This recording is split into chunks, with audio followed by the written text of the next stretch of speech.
안녕하세요. 예. 자, 오늘 이제 개강입니다. 기초 강의는 혼자서 제가 수업을 했었고, 혼자서 했고, 이제, 기본 과정부터는 이제 대면으로 수업을 진행하게 되었습니다. 여러분들 먼저 첫 번째 올려드린 부분 중에 하나가 강의 계획서 아마 올라가 있을 거예요. 그래서 강의 계획서 보시면, 기본 과정은 이렇습니다. 우리가 크게 나누어서 이론 과정이 있고, 이론 과정이 끝나면 뭐가 나오냐면 문제풀이가 들어갑니다. 그렇죠? 그럼 이 이론은 크게 나눠서 두 가지를 가지고 얘기합니다. 기본적인 이론하고 기본 이론하고요. 그 다음에 심화 이론, 이렇게 두 가지 있다고 보시면 됩니다. 그래서 기본 이론은 주로 그러니까 여러분들이 아셔야 될 게 뭐냐면 많이 물어보는 게 기본 이론과 심화 이론 차이점이 뭐냐 이렇게 많이 물어봐요. 기본 이론을 들으면 됩니까? 아니면 심화 이론을 들으면 됩니까? 이렇게 많이 물어봅니다. 그렇겠죠, 아무래도. 가능하면 어떻게 하는 게 좋아요? 다 듣는 게 좋죠. 근데 그렇게 물어본다는 이유는 뭘까요? 시간이 없으니까. 그렇죠? 그래서 기본 이론은 어떤 걸 중점적으로 하고 심화 이론은 어떤 걸 중점적인 걸 하는 걸 아셔야 선택해서 여러분이 들을 수 있는 거예요. 그렇죠? 시간이 없을 때. 그래서 시간이 있으시면 당연히 뭐냐면 기본부터 심화까지 다 들어주시는 게 최상입니다. 근데 만약에 시간이 없다 그러면 기본 이론은 어떻게 나갈 거냐면 지금까지 주택관리사 시험 1회부터 시작해서 지금 몇 회까지 진행했냐면 23회까지. 여러분이 시험 보는 시험이 뭐죠? 24회입니다. 21년 내 시험 보는 게 24회. 그러니까 상대평가로 바뀌고 두 번째로 보는 겁니다. 두 번째로 보는 거.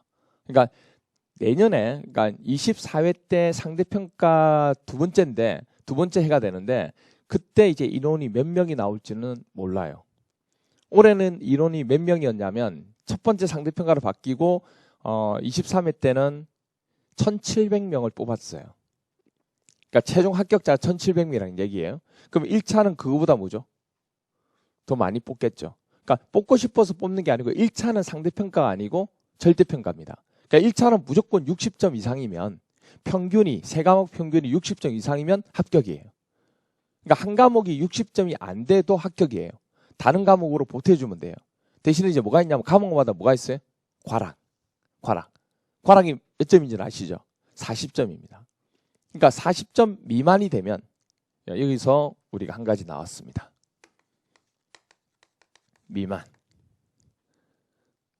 미만이 있고 뭐가 있죠? 이상이 있죠. 그렇죠? 이상은 포함하는 거고 그 값을 포함하는 거고 미만은 그 값을 포함하지 않습니다. 그렇죠? 이 얘기가 되게 많이 나와요. 우리가 기본서를 보다 보면 이렇게 돼요.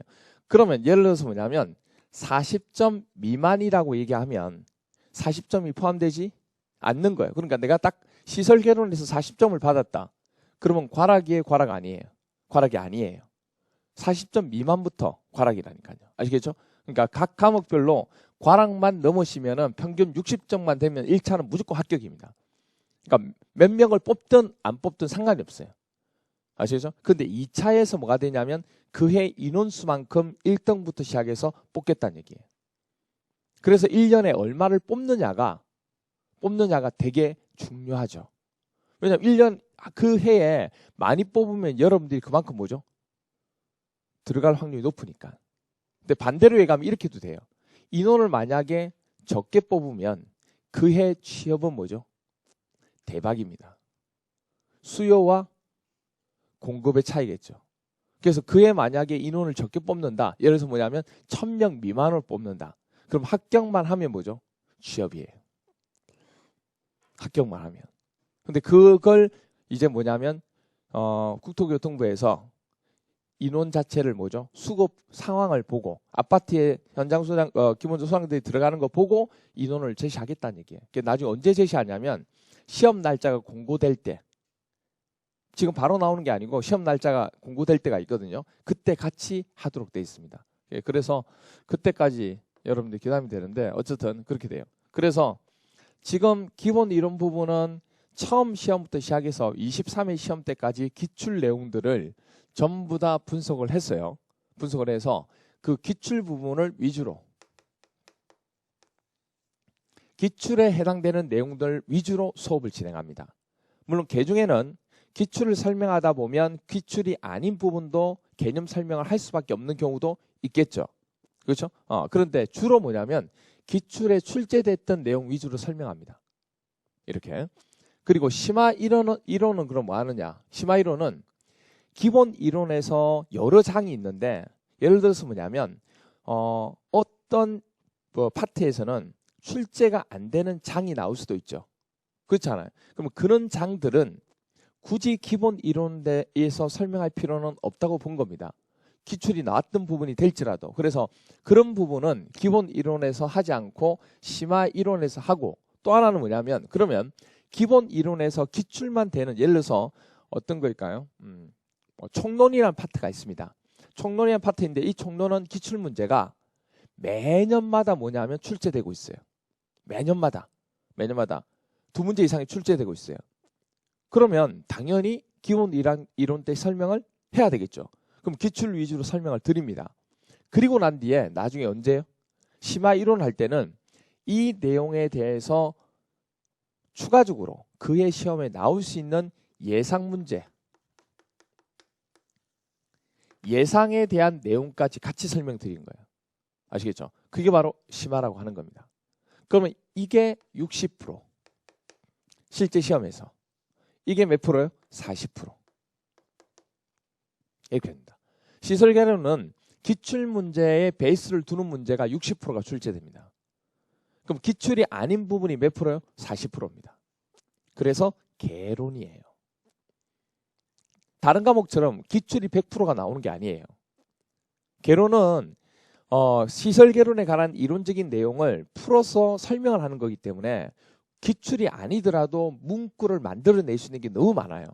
그렇다 보니까 기출만 가지고 출제를 한다는 것은 생각하시면 안 되고, 또 하나 기출 문제가 그대로 카피를 해서 출제를 안 합니다. 그러니까 답을 외우는 건 아무 의미가 없습니다. 기출을 보실 때 우리가 보통 일반 자격증하고 좀 달라요. 일반 자격증은 뭐냐면 솔직히 얘기하면 일반 자격증, 기사 자격증 같은 거 있죠. 그거는 기출에 나왔던 것들의 답만 외우셔도 60점 이상 나와요. 똑같이 카피해서 나옵니다. 심지어 답까지 뭐죠?